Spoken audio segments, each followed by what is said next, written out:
มแมวโทโร่อร่อยฟินกินได้ทุกโมเมนต์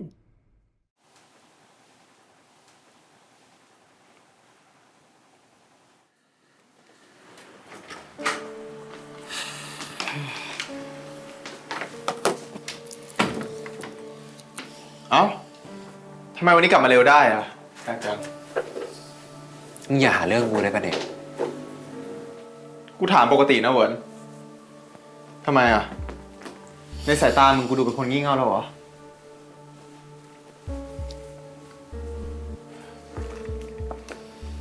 แน่ใจนะ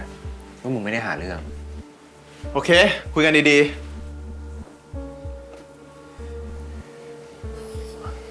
รันๆกูถามอะไรหน่อยดิถ้าเกิดจะกู้เงินแบงค์เนี่ยเราใช้โฉนดคนอื่นได้ปะวะได้ดิถ้าเจ้าของที่เขายอมอะ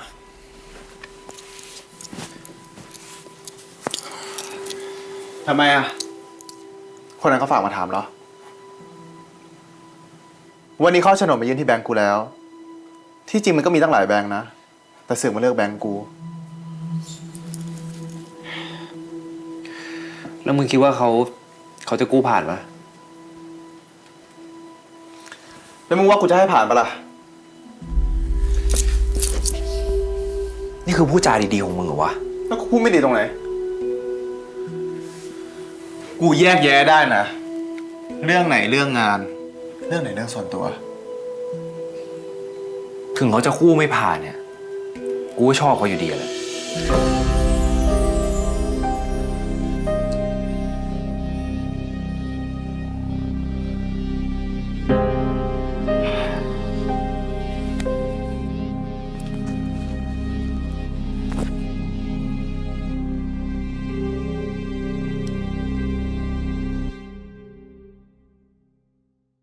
มึงวันนี้พี่แดงกับพี่ชาติเนี่ยเขาชวนกูเข้าไปใช้งานพวกมึงมีใครว่างไปกับกูปะว่างขนาดเดี๋ยวนะพี่แล้วเฟส 3มันเคลียร์จบแล้วเหรอเนี่ยผมยังเห็นว่าผู้รับเหมายังเข้าไซต์ตามไทม์ไลน์เดิมไม่ได้อยู่เลยนะก็ใช่ดิเขาบอกว่าเจ้าของบ้านบางหลังเนี่ยแม่งเสือกเล่นง่ายขึ้นมาอีกแล้วคุยไม่ยอมจบสักทีเสียเวลาชิบหายแต่ถ้ามานิน่าเขาจะเอาจริงๆเขาน่าจะเคลียร์ได้ปะแม่งก็ได้แหละแต่บ้าน3-4 หลังฝั่งร้านข้าวมันไก่มึงยังไม่ตกลงเลย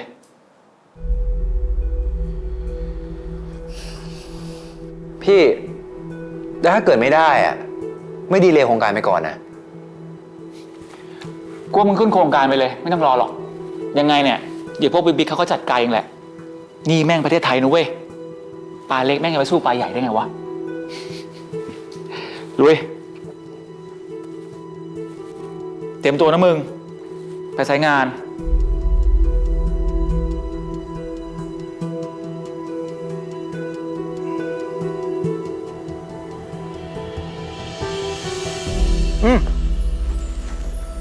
กูลืมบอก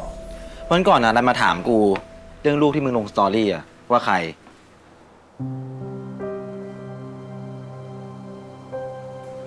แล้วมึงตอนไปว่าไงอ่ะกูบอกกูไม่รู้ให้ไปคุยกันเองแต่มึงจะเอายังไงเอาให้มันชัดๆนะเว้ยกูอะช้าจะตายห่าเลิกกันแล้วบอกวะกูไม่มีอะไรจะคุยกับมันแล้วแต่กูงงนะมึงเลิกกันแล้วแต่อยู่ด้วยกันเนี่ยนะมันแปลกๆด้วยก็มันบอกว่าเป็นเพื่อนกันได้มันโอเคอ่ะไอ้เรื่องเป็นเพื่อนกันได้อะกูเข้าใจมันดีเว้ยแต่มึงลองนึกภาพตามนะเพื่อนที่มาจากแฟนเก่าแล้วคนเคยกันอะต้องมาอยู่ที่เดียวกันห้องเดียวกันเตียงเดียวกันแล้วคนขี้เหล้าอย่างมึงอะลั่นแน่ๆเลยว่ะลั่นเยี่ยอะไรมึงกูว่าหาที่อยู่ใหม่แล้วไงกูไม่อยากคิดภาพเลยอะถ้ากูเป็นคนใหม่มึงนะแล้วมึงรู้เรื่องเนี้ยนอนไม่หลับหรอกว่ะกลับก่อน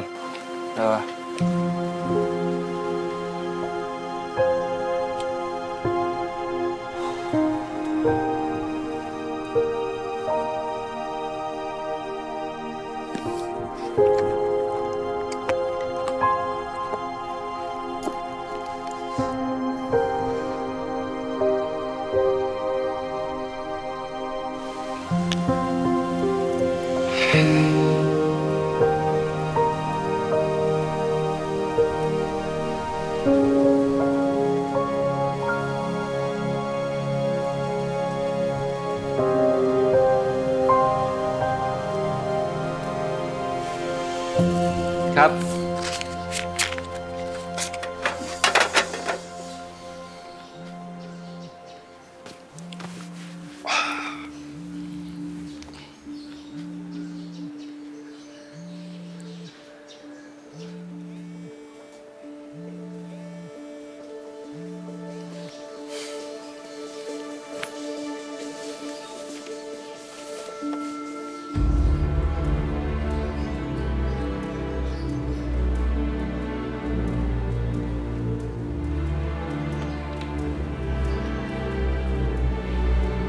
ลุงเป็นเรื่องของลุงเนี่ย ไม่ได้เป็นอะไร ผมแค่ไม่อยากคุยด้วย ไหนลุงบอกว่าถ้าเป็นอะไรอ่ะ ให้มาคุยกันต่อหน้าไง ผมก็มาแล้วนี่ไง แล้วคุณมีอะไรว่ามา ลุงอยากให้ผมทำยังไงอ่ะ ลุงบอกผมมาได้เลยนะ เพราะผมไม่ต้องการอะไรจากคุณไงเหวินผมว่าผมก็ชัดเจนตั้งแต่วันแรกอยู่แล้วนะ แล้วยิ่งตอนเนี้ยยิ่งชัดเจนกว่าเดิมอีก ลุงลองใช้เหตุผลหน่อยดิ ผมกับเขาเราเลิกกันแล้วจริงๆอ่ะ เราสองคนเป็นเพื่อนกันอ่ะ แล้วเขายังอยู่ด้วยกันเฉยๆอ่ะ คุณจะเป็นอะไรแบบไหนกับใครก็เรื่องของคุณเลย อย่าดึงผมเข้าไปด้วย ผมไม่เกี่ยว เกี่ยวดิลุง ลุงก็รู้ว่าผมชอบลุงอ่ะ แล้วผมก็มั่นใจเหมือนกัน ว่าลุงก็ชอบผมอ่ะ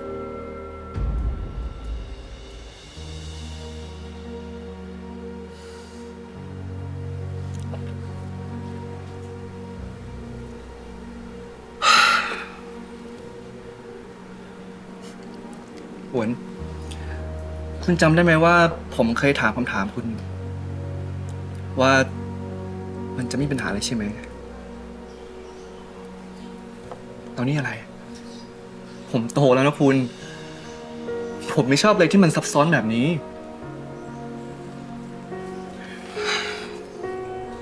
เข้าใจนะ จิมข้าวมันไก่จานหนึ่ง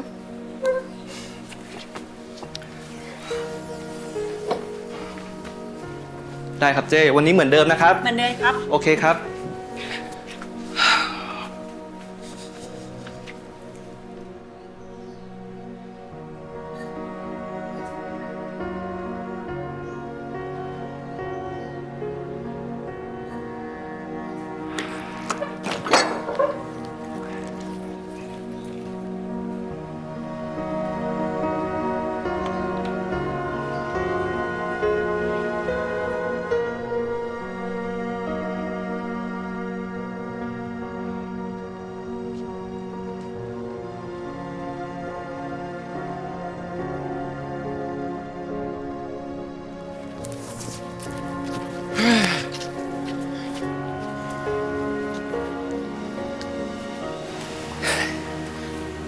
กูรักมึงแค่คนเดียวนะเว้ย แต่ตอนนี้มันไม่ใช่หรอวะกูอึดอัดอ่ะ อึดอัดก็ออกมา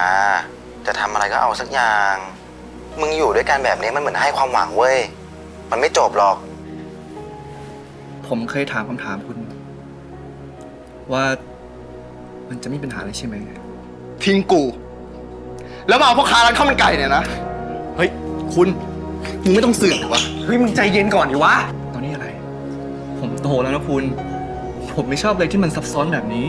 มึงเลิกกันแล้วแต่อยู่ด้วยกันเนี่ยนะ มึงจะเอายังไงเอาให้มันชัดๆนะเว้ย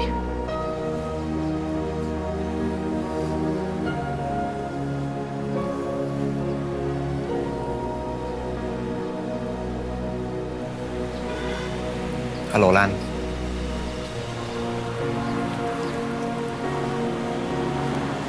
เย็นนี้ว่างปะมากินข้าวด้วยกันไหม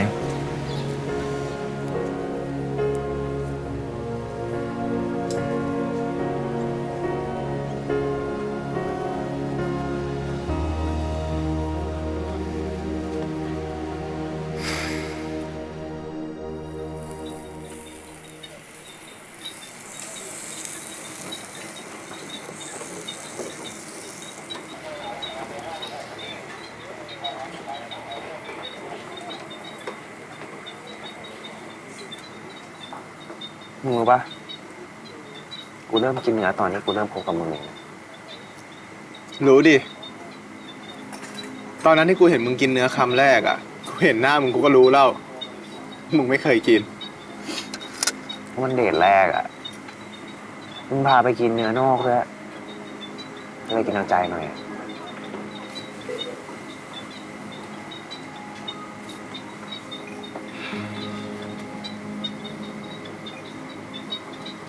ตอนที่มันก็เหลือแค่เนื้อข้างทางถูกๆแล้วนะ มึงรู้ปะจริงๆ กูไม่ชอบกินเนื้อหรอกนะเว้ย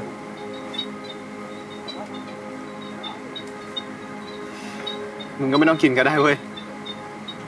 ถ้ากูเห็นมึงชอบอ่ะ กูก็เลยกินได้ แต่ตอนนี้มึงคงชอบกินไก่แทนแล้วนะ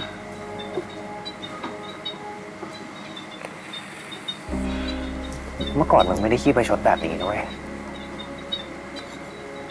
กูก็เป็นแบบนี้ของกูมาตั้งนานแล้วป่ะ มึงเพิ่งจะมาไม่ชอบหรือเปล่า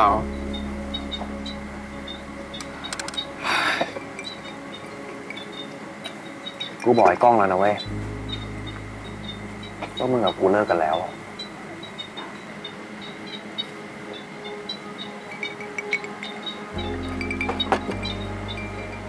มึงชวนกูมาเพื่อบอกเรื่องแค่เนี้ยเหรอ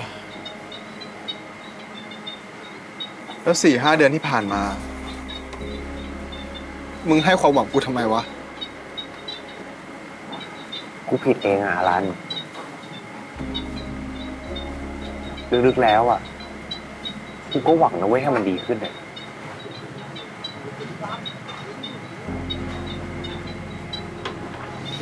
ทุกอย่างที่มึงทำอ่ะ ไม่ใช่กูไม่เห็นนะเว้ย กูเสียใจ กูเป็นฝ่ายรักมึงน้อยลงแบบนี้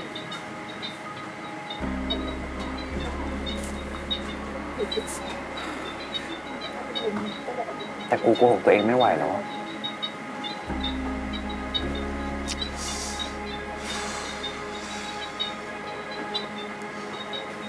กูถามมึงหน่อยดิ ถ้าไม่มีเรื่องคนอื่นเข้ามา เราจะมาถึงจุดนี้กันปะ กูก็ถามตัวเองเหมือนกันเว้ยมึง แต่ต่อให้ไม่มีคนอื่นเข้ามา มันก็คงไม่ดีขึ้นหรอกมึง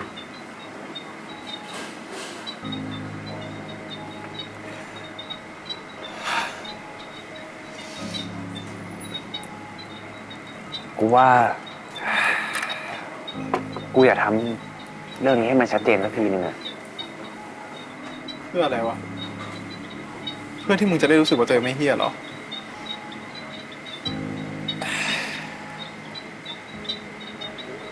เปล่าอะไร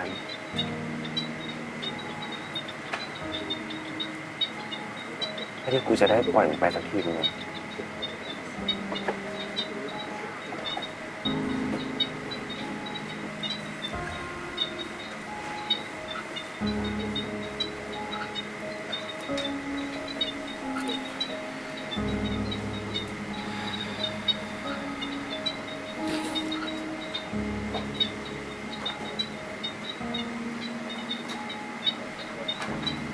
มึงจะทนอยู่กับคนที่เขาไม่รักมึงทำไมวะ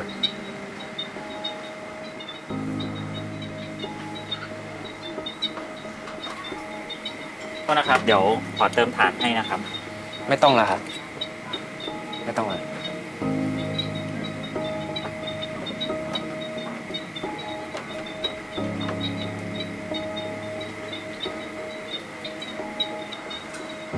แต่อย่าฝืนทำร้ายกันเลยอะล่ะ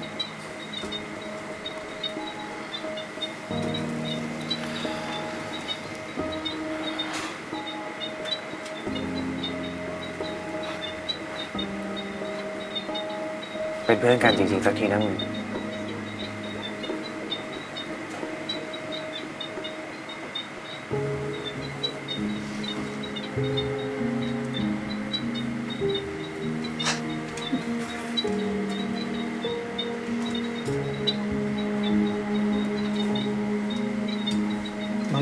กลับไปก่อนได้เลยนะ